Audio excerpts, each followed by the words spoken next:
What if I told you that financial freedom has very little to do with money? You might raise an eyebrow, maybe even laugh. After all, isn't freedom the whole reason we chase 1 million, 5 million, 10 million? The beach house, the early retirement, the never work again fantasy. But here's the truth nobody tells you. I've met people with more zeros in their bank account than they can count. And they're still prisoners of their lifestyle, their ego, their calendar, their own endless hunger for more. And I've sat across from people with modest bank accounts, sipping cheap coffee, and yet they radiated a calm that billionaires spend their whole lives chasing. So today, let's turn the game upside down. I'll show you why freedom is a mindset before it's a number, and why chasing money alone will never buy you the life you're secretly searching for. We've all heard the story, or maybe lived it ourselves. Once I hit $1 million, I'll finally be free. It's the oldest myth in the book. I once knew a man who earned more in a month than most families make in a year. 6-figure salary, big house, shiny cars. On paper, he was the definition of success. But here's the catch. He was chained to 80-hour weeks, glued to his phone, constantly apologizing to his kids for missing another birthday. He had money, yes. Freedom, not a chance. Then there's the retiree. He spent decades stacking his nest egg, watching every penny, delaying every joy until someday. And when that someday came, the money was there, but the energy was gone. His body couldn't cash the checks his savings had written. That trip around the world, too exhausting.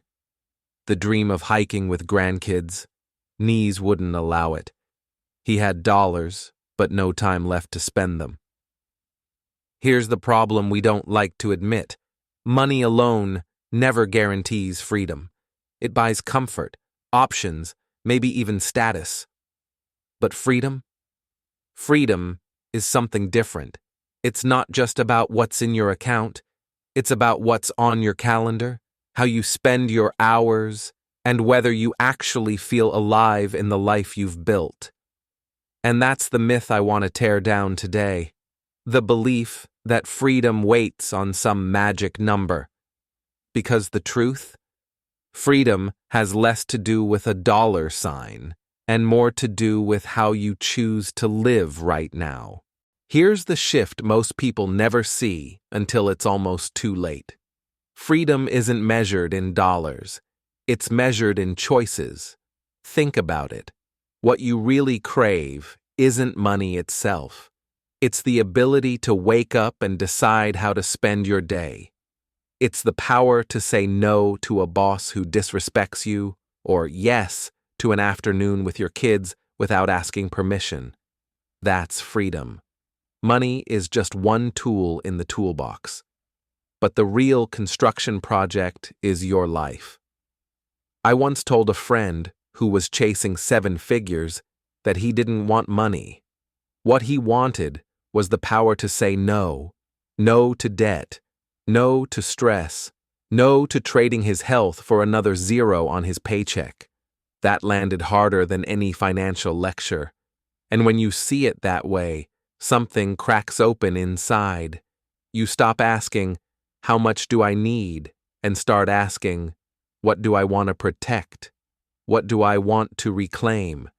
Because freedom isn't about hoarding. It's about reclaiming your time, your energy, your attention. So if money isn't the answer, what is? It's clarity. It's learning to design a life where money supports your choices instead of dictating them.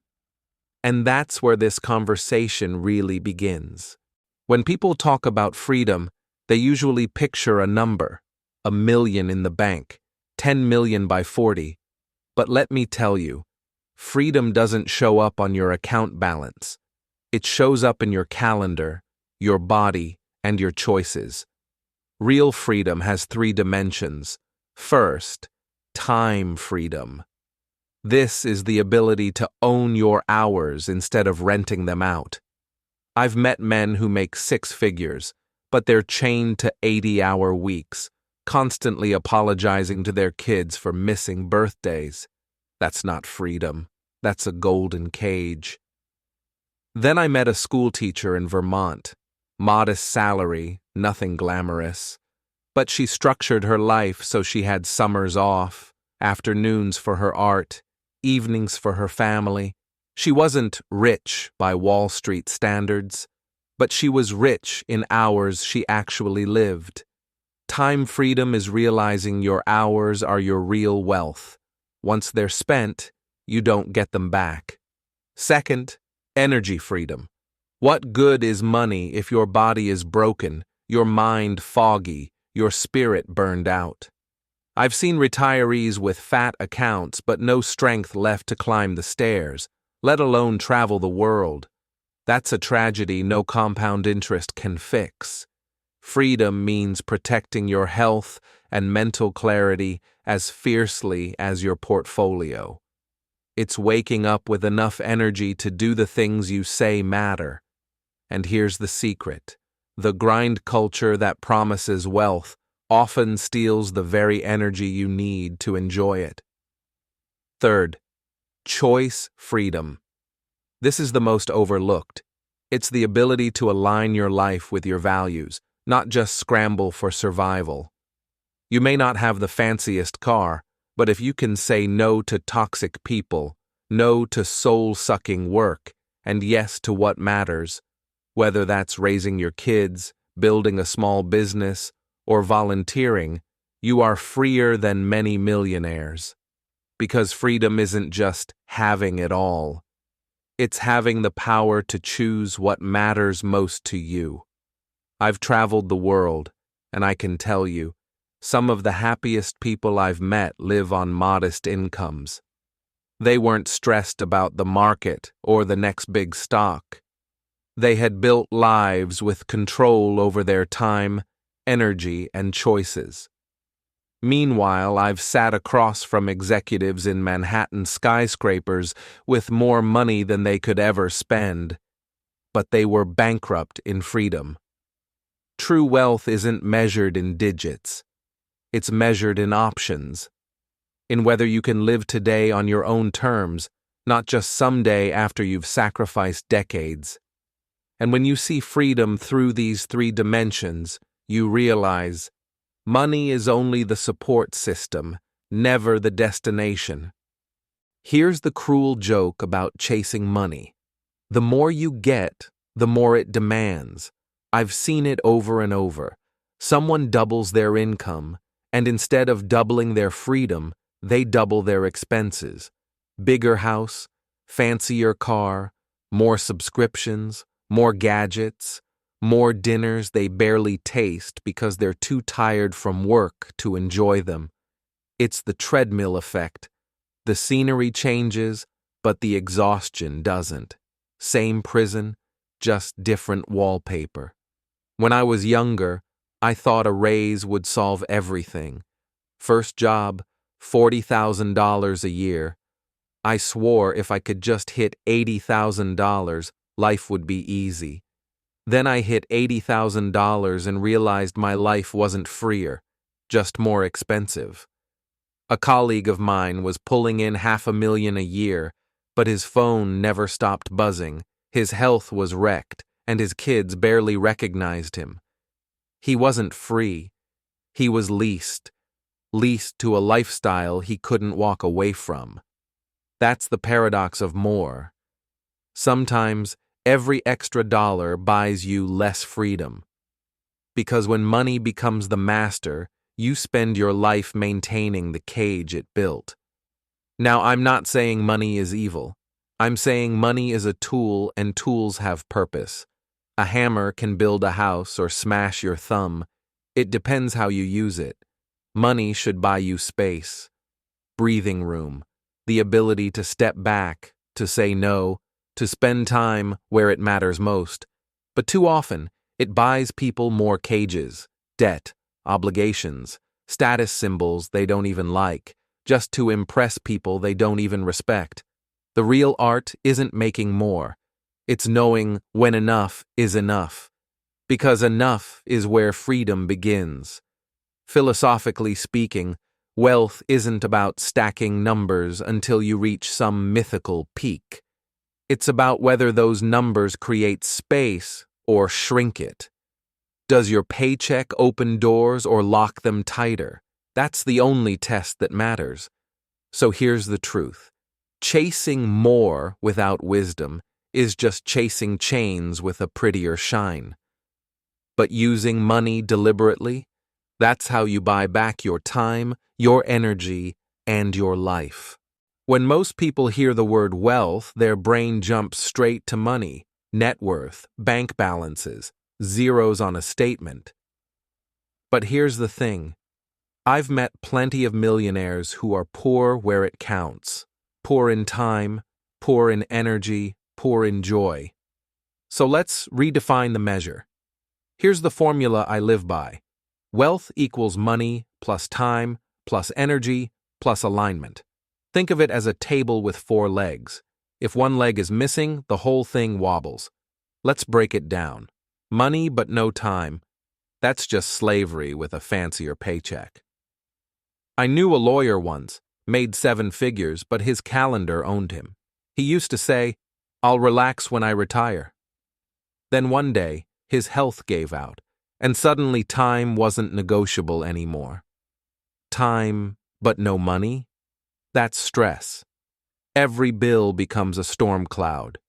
Even if your schedule is wide open, it's hard to enjoy a sunrise when you're wondering if the power will get shut off. Energy, but no purpose? That's a wasted life. I've seen young people brimming with health, bouncing from one thing to another, but without alignment, without values steering them. They burn through their energy chasing emptiness. The magic happens when all 4 are balanced. Money provides stability. Time gives you space. Energy fuels your actions. And alignment makes sure all of it actually matters. That's when wealth stops being a number and becomes a life. And here's the promise. Once you start measuring wealth this way, your goals will shift forever. You stop asking, "How can I make more?" and start asking, "How can I live better?" That's a far more dangerous question, for the system at least, because the system wants you chasing money alone. But you?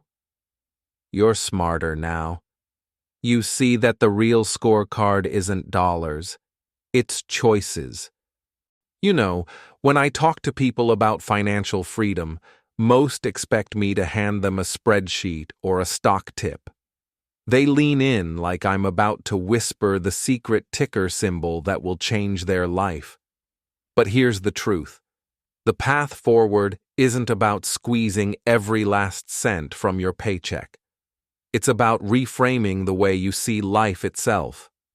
First, reframe work. Too many people design their work around a paycheck, not a life.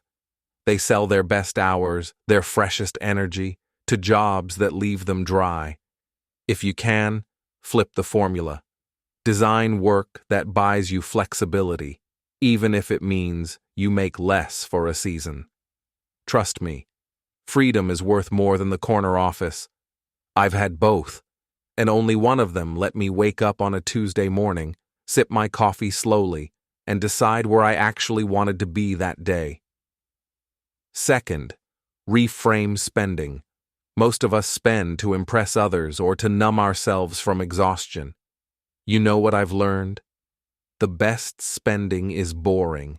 It's the house cleaner who gives you back your Saturday, the standing desk that saves your spine, the flight that lets you see your parents while they're still alive, not just in pictures. Spend on what saves your time, restores your energy, and brings you closer to the people who matter. That's luxury. Not a new watch, not a faster car. Luxury is margin in your life. Third, reframe money itself. Money isn't a god. It's a tool, like a hammer. You can build a home with it, or you can smash your own thumb. The point isn't to worship it, it's to wield it. The moment you stop treating money as an idol and start treating it as an amplifier of choices, your whole life shifts. Suddenly, you're not asking, "How do I make more?" You're asking, "What kind of life do I want, and how can money help me build it?" That's the question that matters. And here's where I'll leave you, leaning forward on this table in the little cafe where we've been talking. The path forward isn't paved with gold, it's paved with perspective. It's not about stacking dollars, it's about stacking choices, freedom, and alignment. Because when you reframe work, spending, and money itself, something beautiful happens. You stop chasing, and you start living. And that brings us to the closing transformation: how to take all of this, your money, your time, your energy, your alignment, and finally turn it into a life that feels truly free. So here we are, at the end of this little journey together. Let me put it plainly. You don't actually want to be rich. You want to be free. Rich is a number, freedom is a feeling. And every truth we've explored in this series leads back to that one point. Money is never the end goal. It's a tool, a hammer, a lever, a key. Useful, yes, but meaningless unless it opens the door to a life you actually want to live. Think about it. We've talked about the treadmill of chasing more, the trap of working without alignment, the emptiness of wealth without time or energy. All of it comes back here. Freedom isn't about stacking bills, it's about stacking choices. It's about the ability to say yes to what matters and no to what doesn't, without fear of collapse. Here's the final promise I'll make to you. If you live by this shift, if you start measuring wealth not by your paycheck, but by how much you own your time, your energy, and your choices, your life will never be the same, because suddenly you'll stop living on someone else's scoreboard. You'll be free to keep score your own way. So let me leave you with something to do, not just something to think about. Grab a piece of paper tonight and write down your definition of freedom, not in terms of money, in terms of mornings, relationships, health, peace. What does freedom look like to you, specifically? Write it, claim it, and then begin shaping your life toward it, inch by inch. If that resonates, I'd invite you to subscribe here, because this is The Bridge Within, where we uncover that hidden link between emotion and money, between freedom and meaning. And trust me, this bridge is one worth crossing.